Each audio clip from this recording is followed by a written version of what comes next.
girl called Wendy, Moira, Angela, Darling.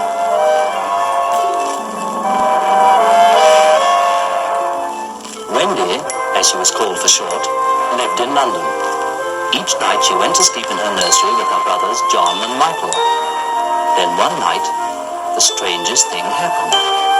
As Wendy was sleeping, a misty, shadowy figure slipped in through the open window. It was a boy, dressed all in leaves sewn together most carefully. And while Wendy slept, the boy flew round her room.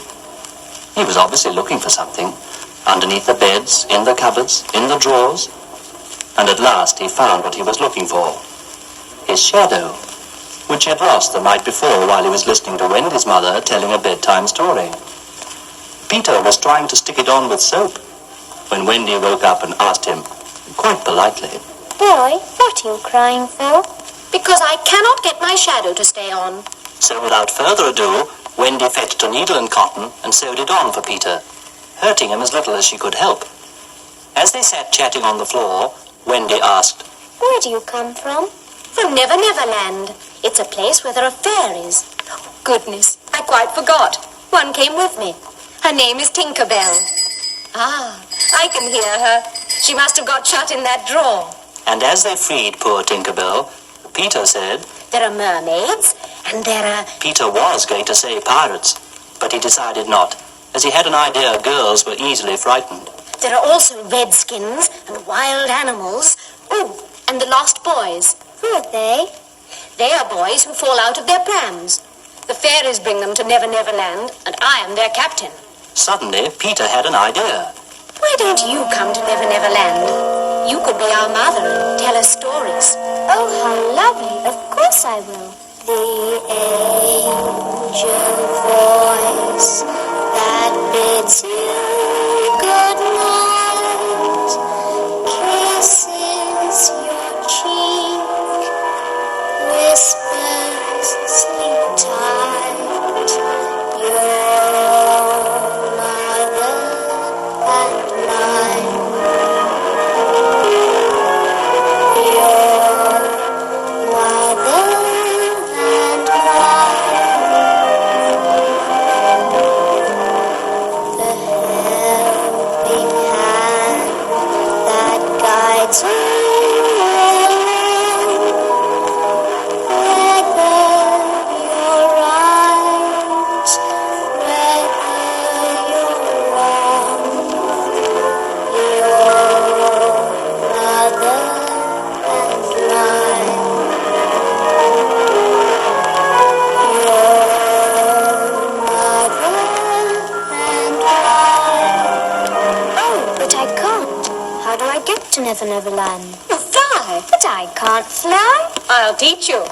Wendy was so excited at the idea of learning to fly that she woke up her brothers. All you have to do is think wonderful thoughts. Wiggle your shoulders and let go. You're broad, airy, merry little thought. Think of Christmas, the sleigh bells, here we go, like reindeer in the sky. Who can fly, who can fly, who can fly? Think of the happiest things. That's the way to get your wings. Now you own a candy store. Look, you're rising off the floor. Don't wonder how or why. You can fly, you can fly, you can fly. Wendy and the boys tried, but nothing happened, until Peter said, Bother, I forgot. I have to sprinkle you with fairy dust. and as soon as he had done it, the little darlings were off, soaring round the room and over the beds. It took the little darlings rather longer than they expected to get to Never Never Land, because Peter took them a roundabout way. But finally, one evening, as the sun was setting, Peter said, The second star to the right shines in the night for you, to tell you that the dreams you've had really can come true. The second star to the right shines with a light that's rare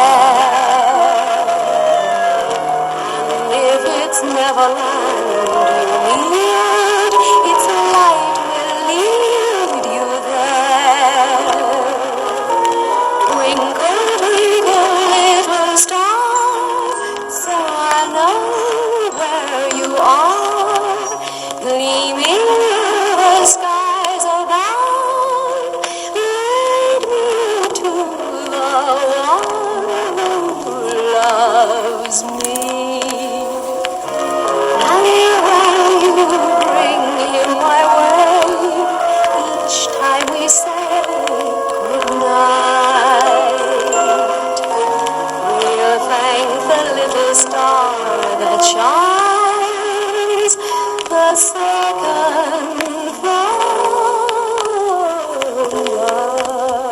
the ride. Life in Never Never Land usually quietened down while Peter was away, but the Lost Boys were expecting him back, and the island was busy. The Lost Boys were looking for Peter. The pirates were looking for the Lost Boys. The Redskins were looking for the pirates. And the wild beasts were looking for the Redskins. And they were all following each other round and round the island. While Peter was explaining all this, John said, How many pirates are there? Never known so many. Who's their captain? Hook. And the children were at once quiet. For of all the pirates who ever lived, Hook was the most terrible. Is Hook big? Not so big as he was. I cut off his right hand and threw it to a crocodile. He now wears a hook in the place of his hand. And just as Peter said it, there came from below the sound of Hook singing. Oh, a pirate's life is a wonderful life, a roving over the sea. Give me a career as a buccaneer, it's the life of a pirate for me. Oh, the life of a pirate for me. Oh, wonderful, wonderful, wonderful, wonderful life for me.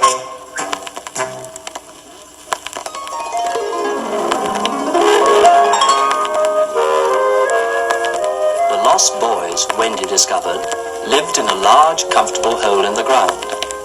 They got into it through hollow trees, and it made a safe refuge for them when they were not fighting the pirates. So cunningly was the home concealed that Captain Hook had never found it, until there came one terrible night. The pirates had spotted one of the Lost Boys, and Hook had sent them off to search for the others. And while he and his rascally bosun Smee waited for them to return, Hook started to tell Smee the story of his life. And most of all, I hate Peter Pan. He cut off my hand and threw it to the crocodile. And the crocodile liked the taste of it so much, it's been following me ever since, hoping to get the rest of me. I always noticed you was afraid of crocodiles. Not all crocodiles, just that one. But I'll tell you, Smee, that crocodile swallowed a clock, and the clock goes tick, tick, tick inside it, and I can hear it coming along, so I have time to get away. Ha-ha! Never smile at a crocodile. No, you can't get friendly with a crocodile. Don't be taken in by his welcome grin. He's imagining how well you'd fit inside his skin. Never smile at a crocodile. Never tip your hat and stop to talk a while. Never run, walk away, say good night, not good day. Clear the aisle and never smile at Mr. Crocodile.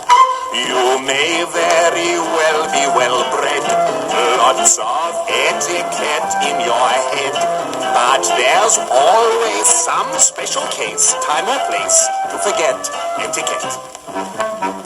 Never smile at a crocodile. No, you can't get friendly with a crocodile.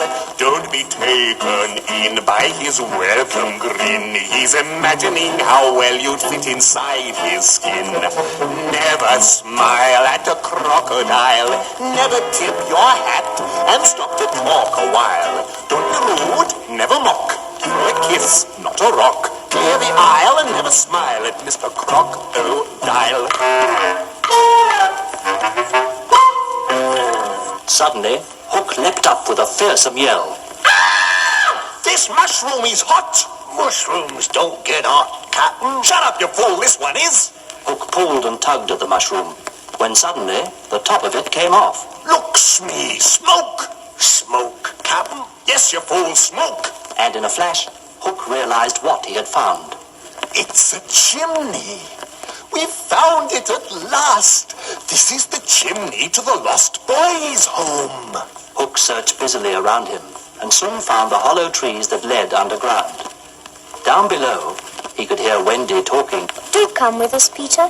You'll have a real mother, too. What Peter said in reply was never heard, for at that moment, a fearsome noise broke out above them.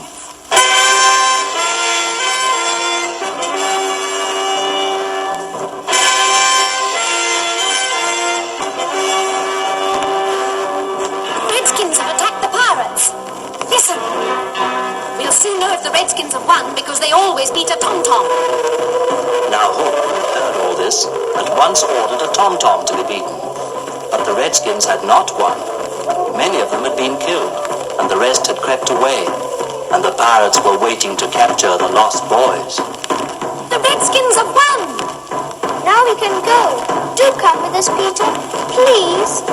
But Peter refused. He said goodbye to each of the boys as they climbed up through the hollow trees, then went to his bed to sleep, quite unaware that above him the boys and Wendy were being seized by the rascally pirates. Hook was furious when he found he had not got Peter after all. He climbed quietly down the biggest of the hollow trees, and when he couldn't get any further, reached out his arm and poured poison into the medicine that Wendy had made Peter promise to take. Then he crept silently away. Peter was awakened by the sound of Tinker Bell knocking at the door of the lost boys' home, and saying that Wendy and the boys had all been captured by the pirates. I'll go at once and rescue them.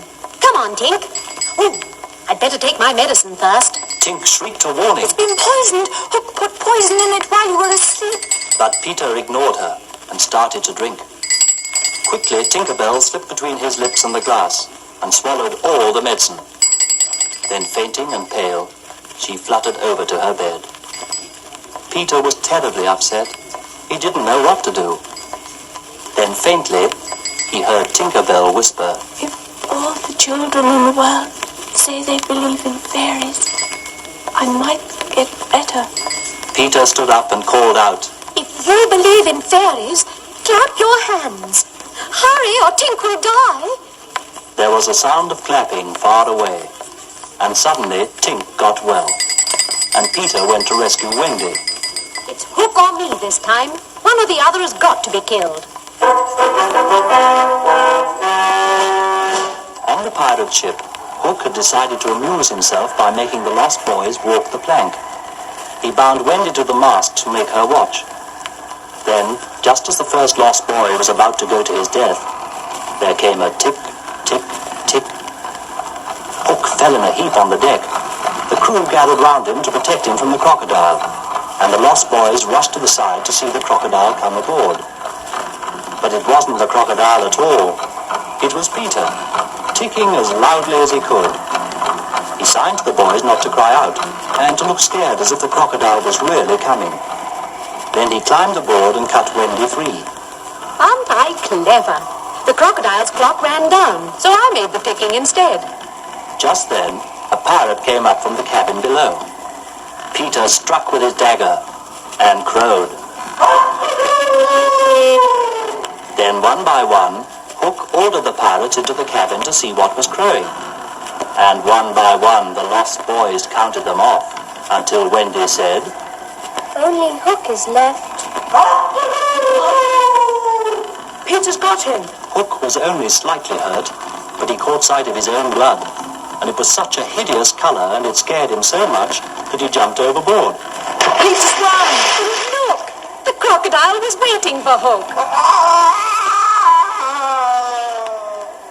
So that was the end of Captain Hook. Peter wanted the lost boys to stay, but Wendy said no. And in the end, even Michael and John decided to go home. And although Peter was sorry to see them all go, he finally agreed. Well, all right, but I'll come and fetch you each year for a week to do my spring cleaning. Will you come, Wendy? Of course I'll come.